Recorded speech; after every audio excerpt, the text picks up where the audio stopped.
gente vai falar sobre a saúde ocular das crianças. Quanto antes a gente perceber que existe um problema, claro, muito mais fácil sucesso no tratamento, né, gente? Por isso a gente vai falar, inclusive, dos perigos que a nossa casa muitas vezes apresenta para eles, com a doutora Keila Monteiro de Carvalho, que é oftalmologista e também professora titular de oftalmologia da Unicamp e diretora do Conselho Brasileiro de Oftalmologia, o CBO. Seja bem-vinda, tudo bem? Tudo bem, você? Tudo jóia, é um prazer te receber aqui, viu? É um prazer. Assim como todas as doenças, chega a ser um clichê, né, a gente falar sobre isso, mas quanto antes a gente descobre o problema, claro, muito mais fácil a gente conseguir o sucesso do tratamento, né? Evidentemente. Nós temos nas crianças várias fases, né? Uma das primeiras fases, aliás, o primeiro exame do bebê é quando está na maternidade. Tá. Então, existe aquele exame que todos sabem, das primeiras 12 horas, que o próprio pediatra faz.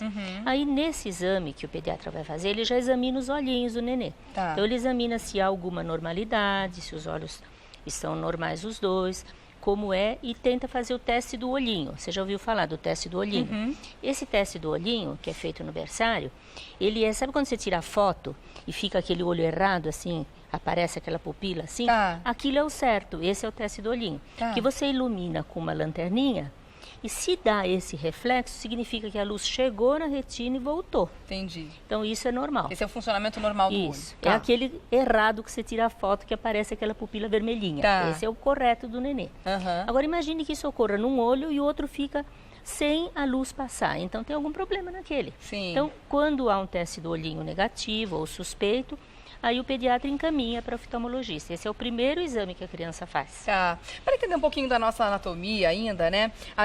O ser humano é um dos seres que nasce mais dependentes ou incompletos, a gente pode dizer assim, né? Assim como tem várias coisas que ainda estão em formação, né? Acontece isso com os olhos também? Aquela máxima de que a criança enxerga muito pouco ou muito mal até os 2 meses de idade, isso é verdade? Então a Sim. gente pode, de repente, não achar que isso é um problema enquanto a gente tem bebês muito pequenos ou recém-nascidos em casa? Sem dúvida. Então, no nenê, quando ele nasce, ele realmente enxerga muito pouco, assim como ele comunica-se pouco com o mundo. E esse marco que você falou, esses 2 meses, esse é o ponto correto mesmo. Que com 2 meses de idade, o nenê olha para você assim e sorri. É aquele sorrisinho que significa que ele reconheceu o rosto humano Estou de te frente. vendo, aham. Estou te vendo. Que é uma imagem gestalt que ele tem do rosto humano de frente. Tá. Ele só vai reconhecer o rosto humano de lado, no perfil, lá pelos 4 meses de idade. Então, Tá. existe um desenvolvimento visual do nenê, sem dúvida. Ao redor dos 6 meses, ele tem que estar completo. Tá. O nenê com 6 meses, ele já olha, identifica o que ele está vendo, ele acompanha, se você fizer o movimento para cima, para baixo, em todas as posições, e ele tem acomodação e convergência. Então, ele tem até estereopsia. Existe um teste até específico que a gente tem no consultório, que tem uma carinha, e a gente mostra para o nenê. Quando ele vê o relevo, ele vai sorrir ou demonstrar que está enxergando. Tá. Então, até o primeiro ano, né, até completar o primeiro ano de vida, é normal que os pais façam consultas mensais ao pediatra, né, no pediatra. Sim. E nessas consultas, esses exames, porque é um período em que a criança dificilmente vai demonstrar que tem algum problema de visão, né, justamente pela falta de comunicação ainda que existe, né, completa. Sim. Então, nesse momento ainda, o pediatra está fazendo essas avaliações mensais para ver se tem algum problema na criança. Sem dúvida. Para a criança ir ao oftalmologista, que o pediatra encaminha, o primeiro momento é esse, o do teste do olhinho, se ele não foi aprovado. Tá. A seguir, só se ele notou que tem alguma dificuldade, porque com 6 meses a criança não pode ser estrábica, por exemplo. Porque às vezes com 1 mês de idade, ele olha, mas não está olhando ainda para nada, como ele ainda não tem essa visão dos dois. Tá. Então, nessa situação em que ele olha e o olhinho desvia, tudo bem, porque ele ainda não está com a fixação, mas a partir dos 6 meses ele tem que estar com os olhos certinhos e olhando perfeitamente para você. Tá certo. Então, se com 6 meses o pediatra nota que a criança não está com a mesma resposta visual esperada, então nessa época ele deve encaminhar ao oftalmologista, por exemplo, se ele notou um estrabismo, Tá. o olhinho para dentro ou para fora, que ele não acompanha com os 2 olhos por igual, então aí ele vai. Se ele não notou nada, o primeiro exame que ele vai encaminhar para o oftalmologista é entre 2 e 3 anos. Tá. Porque entre 2 e 3 a criança já tem uma comunicação. Então ele já olha, ele pode fazer um testinho de visão, que geralmente já fazem até na escola. Até as escolas pedem muitas vezes, né, Exatamente. pra gente Tem levar. aquela letrinha E assim, ele mostra o E para cima, para baixo, para um lado ou para o outro, isso com 3 aninhos ele faz facilmente. Aí, se deu diferença de um olho para o outro, ele vai no oftalmologista. Então, o exame do oftalmologista antes de 1 ano é só quando o pediatra vê alguma normalidade. E como que você vai medir a visão do nenê, né? Aí nós temos esse testinho. Ah, eu achei interessante isso. Esse testinho aqui, ele é super legal. Esse é um teste resumido, que na verdade existe um teste com 17 cartelas que é chamado Teller, né? E esse é um teste de raquetes que ele funciona assim, ó. Esse é o cinza, né? E aqui é o padrão. Então, inicialmente, o oftalmologista, pediatra, né? Olha para a criança e mostra assim. Para onde que a criança vai olhar? A criança vai olhar para o padrão, é claro. Ninguém vai olhar para o nada, né? Para o cinza, entendeu? Aí eu vou mostrando padrões menores, até que o risquinho bem fininho, se eu mostrar de uma certa distância... Parece um padrão também. Parece lisinho. Um lisinho de novo, entendeu? Se for de muito longe, ele nem vai detectar a diferença, ele não olha mais. Então, a partir do momento que ele não olhou, aqui é feita uma medida da visão, a gente sabe Tem uma tabelinha. Tem uma tabelinha, até onde ele enxergou. Entendeu? Então, esse é um teste chamado olhar preferencial. Tem uma condição, então, que é considerada normal, até o momento que ele para de enxergar essa diferença de listras. Exatamente. Né? Isso é para criança pré-verbal. Então, eu faço, é um teste de triagem, que eu estou detectando se ele enxergou ou não. Porque ele vai olhar para o padrão da listinha. Certo. Então, é um teste simplificado, que é justamente para nenês. Sim. Como é que os pais podem, em outras fases da infância, começar a perceber que a criança está apresentando algum problema, que deve ter uma atenção especial do pediatra ou do oftalmologista infantil? Sem dúvida. O nenezinho, você vai notar que ele não olha para as coisas, não olha para a pessoa. Agora, quando ele é um pouquinho maior, quando ele está assim com 2 anos e meio, 3, até os 6, o que você vai observar, que frequentemente acontece quando a criança não enxerga bem, é que ele vai pegar, por exemplo, alguma coisa para enxergar e ele coloca assim, ó. Muito pertinho. Bem pertinho. Quando ele faz isso... É sinal de quê? Que não está enxergando bem. Não, mas qual doença específica? Pode ser tanto miopia, quanto hipermetropia, quanto astigmatismo. O tipo do grau que ele vai ter, aí no exame o oftalmologista vai determinar. Mas o que significa é que a visão não está normal. E isso não só para leitura, para qualquer coisa que ele pegar. Qualquer coisa que ele pegar. Agora, outra mania que a criança tem, às vezes, é de muito pertinho da televisão. É verdade. Então, isso requer, sem dúvida, um exame oftalmológico. Porque aí, no exame, o médico vai determinar. 90% dos casos tem problema quando fazem isso. Ora, alguns casos, a criança não tem grau nenhum, tem uma visão, teoricamente normal, e tem essa maniazinha de ir muito perto. Aí vai depender de um pouquinho de orientação da mãe, não por tão longe, mas um pouquinho mais longe, pelo menos. Porque outra coisa que é discutida muito hoje em dia é aquela questão de que as crianças cada vez mais estão usando celular, né? Então, a gente até colocou um tablet aqui para ter uma ideia, né, para ilustrar esse momento, né? Muitos pais deixam a criança bem à vontade para usar várias horas de tablet ou de celular todos os dias, né? E aí fica muito acessível a tecnologia. Até que pontos pode fazer mal para a visão? Não é que faça mal, mas é o seguinte, quando você está olhando de longe, a visão está calma. Então, você não está usando acomodação. Mas se você vai olhar de perto, você tem que usar o foco, a acomodação. E se são muitas e muitas horas usando, a criança acaba usando um excesso de acomodação na visão de perto. E isso dá uma tendência para miopia. Então, claro que a pessoa tem que ter genética. Quem não tem genética nenhuma, nunca teve nenhum míope na família, isso não vai acontecer, não existe a miopia que surge do nada, compreende? Mas se ele já tem pais míopes, tem avós míopes, já tem muitos casos de miopia na família, e ele usa um excesso da visão de perto, ele dá esse excesso de acomodação. Então, existem hoje já determinações da Sociedade Mundial de Pediatria, das sociedades oftalmológicas de oftalmopediatria também, determinando que a criança, nessa idade pré-escolar e escolar, não use mais do que 2 horas de tablet no máximo. E quantas horas? Dia, né? Não se sabe exatamente quanto, né?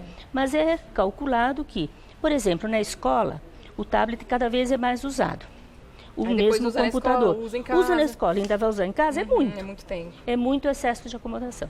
Então, o que se recomenda é que as crianças, tanto nessa fase pré-escolar quanto escolar até a adolescência, tenham mais atividades externas. Entendeu? Quando você está numa atividade externa, fora de casa, o uso da acomodação é mínimo. Você está olhando para longe, para o infinito. Então, você está no seu estado, digamos, mais natural. E no uso todos os benefícios que uma atividade externa também traz para a criança como um todo, não só para os olhos, né, doutora? Exatamente. Né? E aí, existem outras coisas que eu gostaria de saber a respeito do uso do tablet ou do celular com essa frequência enorme. Por exemplo, a gente sabe que os adultos que passam muito tempo à frente do computador acabam desenvolvendo muitas vezes síndrome do olho seco, piscam muito menos. A gente pode trazer esses problemas para idades cada vez mais novas, cada vez mais cedo ou não? Não, olho seco em criança praticamente não existe. Não existe? E não o pode olho passar a seco existir é uma doença, realmente, que vai se desenvolver com a idade. É muito mais frequente após a menopausa, com a diminuição dos hormônios. É muito mais frequente na mulher do que no homem.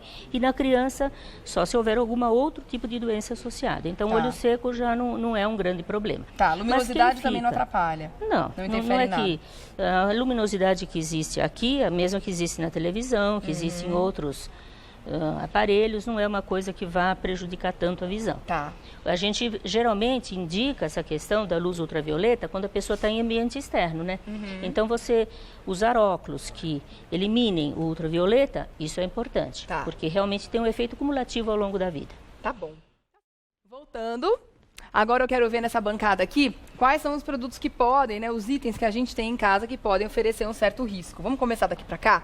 Plantas são lindas, a gente adora ter em casa, adora cuidar, mas dependendo da planta, a gente tem que tomar um certo cuidado, porque pode atingir o olho e causar um prejuízo grande, né, doutora? Sem dúvida. Aí existem muitas plantas que elas são, quando quebrada, então tem um leite. Esse leite, ele é muito perigoso para o olho. E também a questão das pontas, essas pontinhas, né? As pontas, isso é importante, principalmente em criança pequena, eventualmente vai mexer, cai, alguma coisa e pode, então, ter problema no olho. Cactos, né? Essas plantas aqui, que alguns tipos de suculenta e tudo mais. Suculentas que tem aquele leite que pode dar alguma queimadura, né? Cuidado. Além disso, a outra questão que nós vamos ter em relação às pontas são as tesouras. Criança gosta de fazer recortes, de fazer desenhinhos, né? Mas essa não pode ser usada, tesoura com ponta.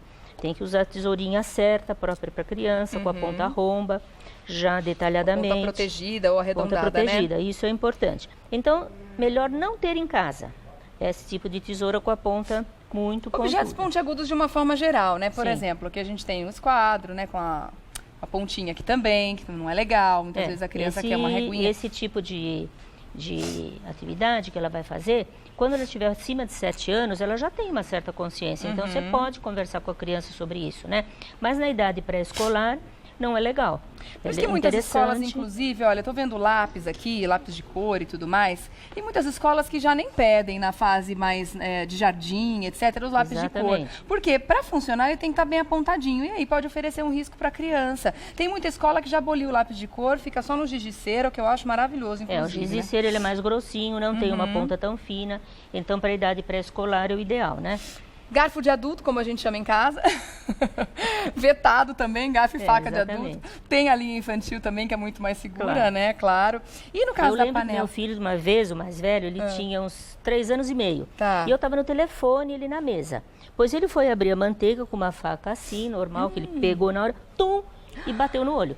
Fez uma desepitelização. E aí? Felizmente, só foi por cima, foi assim, superficial. Mas eu lembro muito bem, eu na frente dele, ele deu, não faz isso, André. E ele, na hora de abrir assim a margarina, em casa sabe pegou. Que os acidentes acontecem em fração de segundos, coisa assim, tão mínima, do nosso tão lado, rápida, muitas vezes. Isso já aconteceu. É verdade. Também as panelas, né? A panela com o cabo, um pouquinho para fora que seja, a criança faz isso e derruba nela. Então, de preferência, você usar aquelas outras que tem o cabinho menor, que na hora de pegar, você vai pegar com as 2 mãos e não evitar, quando você tem criança pequena em casa, esse cabo grande, principalmente que sem querer ele fica para fora mesmo, um minutinho e vai ocasionar um acidente. E deixar a criança longe do fogão de uma forma geral, por exemplo, está fervendo um molho, às vezes dá uma borbulhada aqui, sai uma fagulhazinha, um pouquinho, uma gotinha de molho quente. É muito difícil você controlar tudo. Então, se você não tem o cabo, você já tem coisas menos para controlar. Medicação, produto de limpeza, tudo no alto, para que a criança não tenha acesso de jeito nenhum. Os produtos de limpeza corrosivos, né, eles vão provocar queimaduras. E o colírio, o que você precisa lembrar é o seguinte, os colírios são remédios. Todos os colírios são remédios. Tá. Então, existe colírio para dilatar a pupila, existe colírio para fechar a pupila, existe colírios para glaucoma, que são as medidas de pressão, e existem alguns são colírios lubrificantes. Mesmo os lubrificantes são remédios. Existem vários tipos de lubrificante. Então, não pingue no olho sem receita médica. Colírio é remédio. Tá. Outro sinal que a gente pode perceber que a criança pode ter algum problema é quando ela coça demais o olho? Sem dúvida. Coçar demais os olhos deve ser evitado. Se ele coça muito, é porque ele está com algum tipo de alergia. Tá. Então, isso necessita exame oftalmológico e a medicação adequada. E quando a criança coça muito o olho depois de fazer uma natação mais prolongada, por exemplo, depois de ficar na piscina? Aí a água da piscina, com os tratamentos, todos os tipos de tratamento, cloro, mesmo outros, fazem uma conjuntivite irritativa, né? Tá. Então, nesse caso, o oftalmologista deve prescrever um colírio para retirar essa alergia e um colírio lubrificante a hora que ele sai da piscina, que aí você passando, ele vai aliviar. Agora, outra coisa que se fala a respeito de coçar os olhos é a respeito do ceratocone, que é um tipo de lesão que existe na córnea que ela se torna cônica, ela tem uma deformidade. E quem coça muito os olhos, claro que quem tem esse tipo de herança, que já tem uma córnea mais fraca, né, pode desenvolver o ceratocone. Tá. Então, coçar o olho é errado. Tá. Não está correto, porque algum problema está existindo. Então, você precisa tratar o problema de base. Precisa tomar cuidado mesmo, né? Eu sei que coçar o olho, dependendo da situação, pode ser até gostoso, né? Mas a gente está fazendo um mal terrível, né? Para os olhos naquele momento. O olho é muito molinho, muito delicado. Sensível, né? E ao fazer a coceira, você está deformando a córnea e você está provocando alterações além disso. Tá certo, tá bom.